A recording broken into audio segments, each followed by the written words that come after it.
সুমনাকে দেখতে এসে প্রতিম বলেছিল, আমার মা খুব অসুস্থ, বিয়ের পরে মায়ের দেখাশোনার ভার কিন্তু আপনার উপরই থাকবে, পারবেন তো? ভেবে বলবেন। সুমনা ঘাবড়ে গেছিল প্রথমটায়, তারপর মনে হলো ওঠে বলে, মায়ের জন্য আয়া খুঁজছেন, এই জন্যই ঘরোয়া মেয়ে খুঁজছিলেন। কিন্তু কিছুই বলল না সে, সব ক্ষোভ অথবা তিক্ত অনুভূতি গিলে ফেলল পাচন গেলার মতো করে। কারণ বিয়ের বাজারে প্রতিম লোভনীয় পাত্র, দেখতে যেমন সুন্দর, চাকরিটাও তেমন সুন্দর। এমন ছেলে হাতে পেয়ে কেই বা হাতছাড়া করার মতো বোকামি করবে। বিয়ের পরে দেখল যতটা ভয়ও পেয়েছিল ততটা ভয়ের কিছুই নেই। মায়ের জন্য দুবেলার আয়া রেখে দিয়েছে প্রতিম। সুমনার কাজ শুধু তার সব কাজ ঠিকঠাক হচ্ছে কিনা সেদিকে নজর রাখা আর আয়াদের উপর নজরদারি করা। হাঁপ ছাড়ল সুমনা।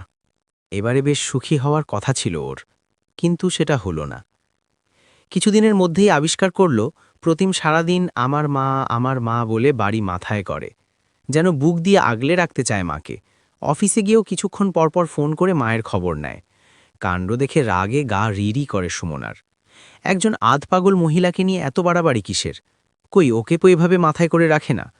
বিয়ের পরে মায়ের সঙ্গে দেখা করাতে গিয়ে দ্বিতীয়বারের মতো প্রতিম বলেছিল, মাকে একটু দেখে শুনে রেখো, শুধু আয়াদের ভরসায় ছেড়ে রেখো না।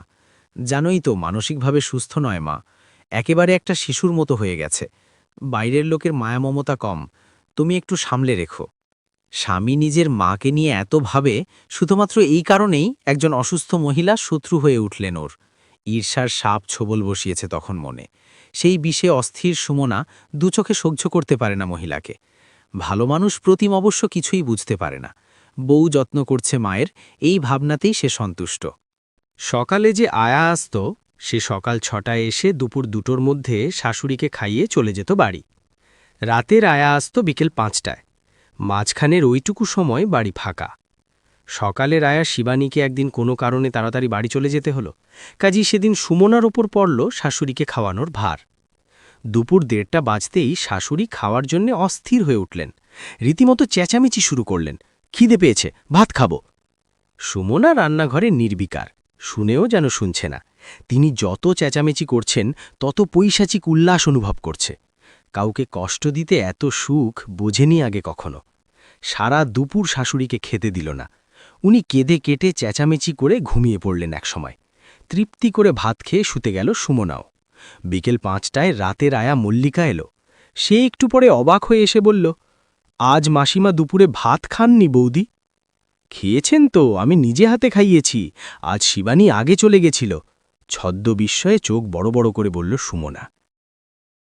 দেখুন তো, শুধু বলছেন সারাদিন নাকি খাননি, কান্নাকাটি করছেন।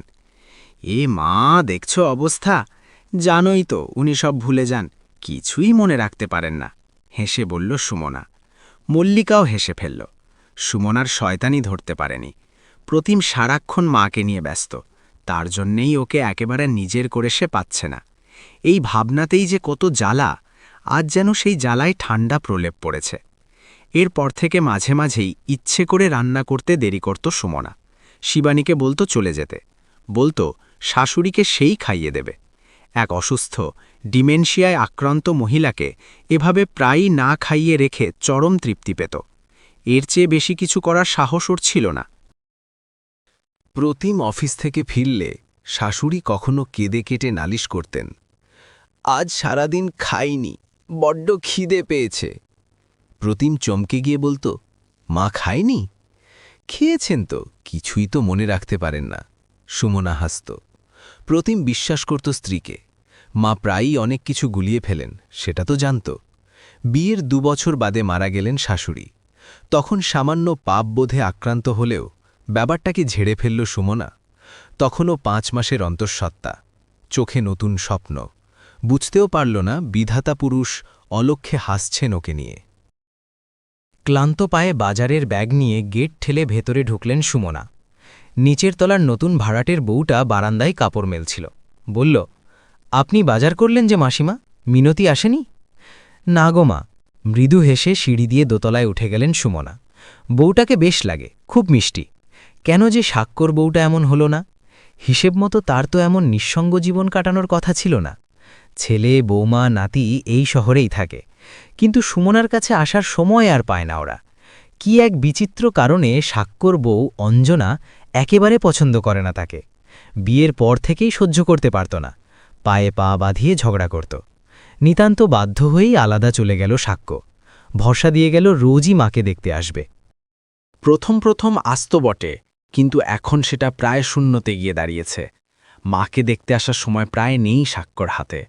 অবসন্ন শরীরে রান্না সারলেন সুমনা। সকাল থেকেই শরীর ভালো লাগছে না, কেমন জ্বর জ্বর করছে। আজই আবার মিনতি আসেনি। কোনো মতে খাওয়া সেরে বিছানায় শুতে শুতেই টের পেলেন প্রবল জ্বর এসেছে। বালিশে মাথা ঠেকাতেই তলিয়ে গেলেন অন্ধকারে। ঘুম ভাঙল ঘন ঘন বেল বাজানোর আওয়াজে। কোনো মতে উঠে গেলেন দরজা খুলতে। নিচের অল্পবয়সী বউটা দাঁড়িয়ে আছে।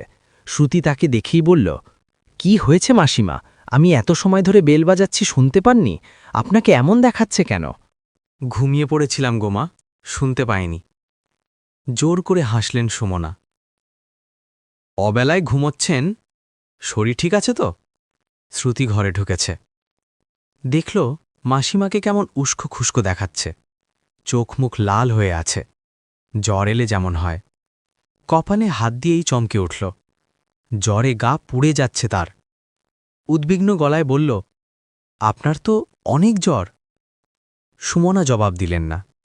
ক্লান্তিতে যেন শরীর ভেঙে আসছে। শ্রুতি তাড়াতাড়ি বিছানায় শুইয়ে দিল তাকে।